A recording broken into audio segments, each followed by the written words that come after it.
بسم اللہ الرحمن الرحیم۔ اللہ تبارک و تعالیٰ کے پاک اور بابرکت نام سے شروع، جو بڑا مہربان اور نہایت رحم کرنے والا ہے، جس نے اس خوبصورت کائنات کو بنایا اور اپنی طاقت اور حکمت کا اظہار کرنے کے لیے سب سے پہلے انسان، تمام انسانوں کے والد اور اپنے پہلے نبی حضرت آدم علیہ السلام کو مٹی سے پیدا فرمایا اور انہیں ہر چیز کا علم دے کر رہنے کے لیے جنت کا وہ پرسکون اور حسین ماحول عطا فرمایا، جہاں ہر طرح کی نعمتیں موجود تھیں، مگر اس خوبصورت جنت میں رہنے کے باوجود حضرت آدم علیہ السلام اپنے دل میں ایک عجیب سا اکیلاپن اور تنہائی محسوس کرتے تھے، کیونکہ ان کی طرح کا کوئی دوسرا انسان وہاں موجود نہیں تھا جس کے ساتھ وہ بیٹھ کر باتیں کر سکتے اور اپنے دل کا حال کہہ سکتے۔ چنانچہ ان کے دل میں یہ فطری خواہش پیدا ہوئی کہ کاش ان کا کوئی ساتھی اور ہم جن سے ہوتا جس کے ساتھ وہ دل بہلا سکتے اور سکون پا سکتے، اور اللہ تعالیٰ جو اپنے بندوں کے دلوں میں پیدا ہونے والے تمام حالات اور خواہشات کو خوب جانتا ہے، اس نے کائنات کے اس پہلے انسان کے دل کی خواہش کو پورا کرنے کا فیصلہ فرمایا۔ اور ایک مرتبہ جب حضرت آدم علیہ السلام سو رہے تھے اور یہ کائنات کی تاریخ میں کسی بھی انسان پر طاری ہونے والی سب سے پہلی نیند تھی، تو اللہ تعالیٰ نے ان کی نیند کے دوران ہی ان کے اپنے جسم کی بائیں پسلی سے کائنات کی پہلی خاتون یعنی حضرت حوا علیہ السلام کو پیدا فرمایا، تاکہ وہ حضرت آدم علیہ السلام کے لیے دلی اور ذہنی سکون کا ذریعہ بن سکیں، جیسا کہ خود قرآن پاک میں اللہ تعالیٰ نے اس رشتے کی حکمت کو بیان کرتے ہوئے فرمایا ہے، اور اس کی نشانیوں میں سے ہے کہ اس نے تمہارے لیے تمہاری ہی جنس سے جوڑے بنائے تاکہ تم ان سے سکون پاؤ، اور تمہارے درمیان محبت اور رحم پیدا کر دیا۔ پھر جب حضرت آدم علیہ السلام کی آنکھ کھلی تو انہوں نے اپنے پاس ایک انتہائی خوبصورت اور بے مثال خاتون کو بیٹھے ہوئے پایا، جنہیں دیکھ کر ان کا دل خوش ہو گیا، اور انہوں نے پوچھا کہ تم کون ہو؟ حضرت حوا علیہ السلام نے جواب دیا کہ میں عورت ہوں اور اللہ نے مجھے آپ کے لیے پیدا کیا ہے۔ حضرت آدم علیہ السلام نے جب دوبارہ پوچھا کہ اللہ تعالیٰ نے تمہیں کس مقصد کے لیے پیدا فرمایا ہے، تو انہوں نے جواب دیا کہ آپ مجھ سے محبت کریں اور میرے قریب رہ کر حقیقی دلی اطمینان حاصل کر سکیں، چونکہ اللہ تعالیٰ نے حضرت آدم علیہ السلام کو پہلے ہی کائنات کی تمام چیزوں کے نام اور ان کا علم سکھا دیا تھا، اس لیے وہ دیکھتے ہی اس نئی مخلوق کی حقیقت اور ضرورت کو پوری طرح سمجھ گئے۔ اسی دوران فرشتوں نے حضرت آدم علیہ السلام کے علم کا امتحان لینے کے لیے آگے بڑھ کر پہلے سلام کیا اور پھر پوچھا کہ اے آدم، آپ کے پاس موجود یہ نئی مخلوق کون ہے اور ان کا نام کیا ہے؟ تو حضرت آدم علیہ السلام نے فرمایا کہ یہ عورت ہے اور ان کا نام حوا ہے۔ فرشتوں نے پوچھا کہ ان کا نام حوا رکھنے کی کیا وجہ ہے؟ تو آپ نے جواب دیا کہ چونکہ ان کی پیدائش ایک زندہ انسان کے جسم سے ہوئی ہے، اسی مناسبت سے ان کا نام حوا رکھا گیا ہے، اور میاں بیوی کے اسی پاکیزہ تعلق اور ایک دوسرے کے لیے سکون بننے کی اہمیت کی وجہ سے احادیث مبارکہ میں غیر شادی شدہ افراد کی تنہائی کو واضح کرنے کے لیے انہیں مسکین یعنی بے سہارا کہا گیا ہے،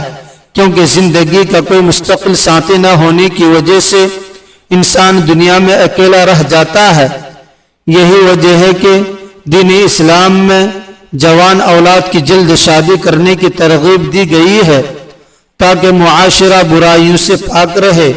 اور انسان حلال طریقے سے اپنے دل کا سکون حاصل کر سکے۔ الغرض حضرت آدم اور حضرت حوا علیہ السلام جنت میں نہایت خوش و خرم زندگی گزار رہے تھے، تاہم حضرت حوا کی پیدائش سے پہلے ہی اللہ رب العزت نے حضرت آدم علیہ السلام کو جنت کے ایک خاص درخت کے قریب جانے اور اس کا پھل کھانے سے منع فرما دیا تھا، لیکن بعد میں پیش آنے والے واقعے کے نتیجے میں جب شیطان کے بہکاوے کی وجہ سے ان سے ایک بھول چوک یعنی اجتہادی خطا سرزد ہوئی اور انہیں زمین پر اتارا گیا تو آزمائش کے طور پر دونوں ایک دوسرے سے طویل عرصے تک جدا رہے۔ حضرت آدم علیہ السلام دنیا کے ایک حصے میں اور حضرت حوا علیہ السلام دوسرے حصے میں دور جا گرے، اور حضرت آدم علیہ السلام اپنی اس بھول پر اللہ کی بارگاہ میں شدید روتے تھے اور دن رات توبہ و استغفار میں مشغول رہتے تھے۔ ان کی اس عاجزی کو دیکھ کر حضرت جبرائیل علیہ السلام نے بارگاہ الہی میں ان کی سفارش کی، جس پر اللہ تعالیٰ نے حضرت آدم علیہ السلام کے دل میں توبہ کا یہ خاص طریقہ ڈالا اور انہیں وہ کلمات سکھائے جن کا ذکر قرآن میں بھی ہے، اور روایت کے مطابق آپ نے اللہ تبارک و تعالیٰ کی بارگاہ میں ہمارے پیارے نبی حضرت محمد مصطفیٰ صلی اللہ علیہ وسلم کے مبارک نام کا وسیلہ پیش کر کے معافی مانگی۔ جب انہوں نے اس سچے دل سے توبہ کی تو اللہ تبارک و تعالیٰ نے ان کی توبہ کو قبول فرما لیا اور حضرت جبرائیل علیہ السلام کو حکم دیا کہ وہ زمین پر جا کر آدم علیہ السلام کو توبہ کی قبولیت کی خوشخبری سنائیں۔ چنانچہ حضرت جبرائیل علیہ السلام زمین پر تشریف لائے، انہیں یہ خوشخبری سنائی اور پھر انہیں اپنے ساتھ مکہ مکرمہ لے گئے، جہاں حضرت آدم علیہ السلام نے اللہ تبارک و تعالیٰ کے حکم سے کعبۃ اللہ شریف کی پہلی بنیاد رکھی اور اس مقصد حجر اسود کو وہاں نصب کیا جو ان کے ساتھ جنت سے زمین پر آیا تھا۔ اس کے بعد اللہ تبارک و تعالیٰ کے حکم سے حضرت آدم علیہ السلام اور حضرت حوا علیہ السلام کی تاریخی ملاقات میدان عرفات میں کروائی گئی،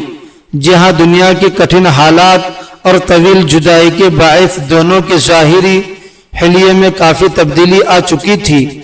جس کی وجہ سے وہ شروع میں ایک دوسرے کو پہچان نہ سکے، تو حضرت جبرائیل علیہ السلام نے آگے بڑھ کر ان کا تعارف کروایا اور اسی جان پہچان کی وجہ سے اس میدان کا نام ہمیشہ کے لیے میدان عرفات پڑ گیا۔ اس تاریخی ملاقات کے بعد دونوں ساتھ رہنے لگے، لیکن چونکہ جنت میں انہیں ازدواج تعلق سے روک دیا گیا تھا، کیونکہ وہاں انسانی نسل کا سلسلہ شروع ہونا مقصود نہیں تھا، اس لیے زمین پر آنے کے بعد بھی وہ ادب اور حیا کی وجہ سے شروع میں الگ الگ ہی سویا کرتے تھے۔ پھر اللہ تبارک و تعالیٰ نے دنیا کے نظام کو آگے بڑھانے کے لیے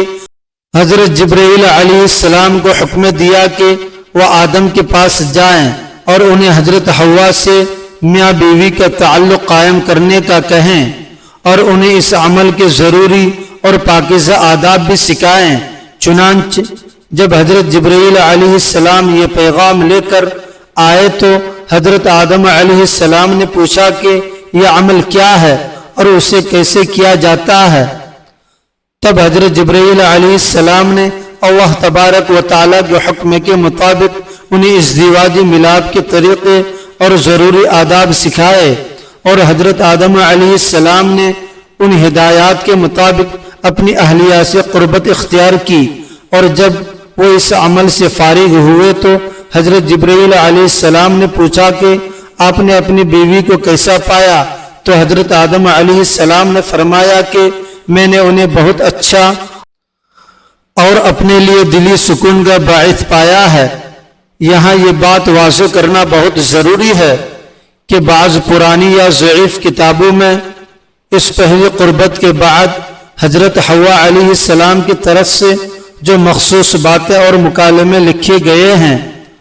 بڑے علماء حدیث کا کہنا ہے کہ اس واقعے کی علمی حیثیت بہت کمزور ہے اور وہ باتیں انبیاء علیہم السلام کی شان کے خلاف ہیں، لہٰذا ہمیں ایسی غیر مستند باتوں کو بیان کرنے سے بچنا چاہیے۔ البتہ یہ بات بالکل سچ ہے کہ اسی پاکیزہ اور حلال ملاپ کے بعد دنیا میں انسانوں کی آمد کا وہ سلسلہ شروع ہوا جو آج تک جاری ہے۔ بزرگان دین فرماتے ہیں کہ میاں بیوی کا آپس میں ملنا دنیا میں جنت کی لذتوں میں سے ایک لذت ہے، اور انسان کے لیے یہ عمل اتنا ہی ضروری ہے جتنا کہ کھانا پینا، کیونکہ جس طرح غذا کے بغیر جسمانی صحت برقرار نہیں رہ سکتی، اسی طرح شرعی حدود میں رہتے ہوئے میاں بیوی کا یہ خصوصی تعلق انسان کو گناہوں سے بچانے اور اس کی ذہنی و جسمانی صحت کے لیے ایک نہایت ضروری عمل ہے۔ اور آج کی جدید سائنس اور میڈیکل سائنس بھی اس بات کو مانتی ہے کہ اس ملاپ کے دوران جسم سے ایسے ہارمونز نکلتے ہیں جو انسان کے ذہنی دباؤ اور ٹینشن کو کم کرتے ہیں اور میاں بیوی کے درمیان محبت اور یکجہتی کو بہت مضبوط بنا دیتے ہیں۔ اس کے بعد حضرت حوا علیہ السلام کو زندگی میں تقریباً 20 مرتبہ حمل ٹھہرا، اور اللہ تبارک و تعالیٰ کی حکمت کے تحت ہر حمل سے جڑوا بچے یعنی ایک لڑکا اور ایک لڑکی پیدا ہوتے تھے، اور اس طرح ان کے ہاں کل 40 بچے پیدا ہوئے، جن سے انسانی نسل پھیلتی اور دنیا میں بڑھتی ہوئی آج ہم تک پہنچی ہے اور قیامت تک چلتی رہے گی۔ اللہ رب العزت کی بارگاہ میں دعا ہے کہ وہ ہم سب کو اپنے حفظ و امان میں رکھے، ہمارے گناہوں کو معاف فرمائے، ہمارے گھروں کو محبت اور دلی سکون کا گہوارہ بنائے، اور ہمیں دین اسلام کی سچی تعلیمات پر عمل کرنے کی توفیق عطا فرمائے، آمین ثم آمین۔ میرے پیارے دوستو، اگر آپ کو حضرت آدم علیہ السلام اور حضرت حوا علیہ السلام کے یہ ایمان افروز اور سچی تاریخی معلومات پسند آئی ہو تو اس ویڈیو کو ضرور لائک کریں، اسے اپنے دوستوں اور پیاروں کے ساتھ زیادہ سے زیادہ شیئر کریں تاکہ یہ صحیح معلومات دوسروں تک بھی پہنچے، اور کمنٹ سیکشن میں اللہ تعالیٰ کے 99 پاک ناموں میں سے کوئی ایک نام لکھ کر اپنی محبت کا اظہار ضرور کریں۔ چینل کو سبسکرائب کرنا نہ بھولیں۔ اللہ آپ سب کو خوش رکھے۔ خدا حافظ۔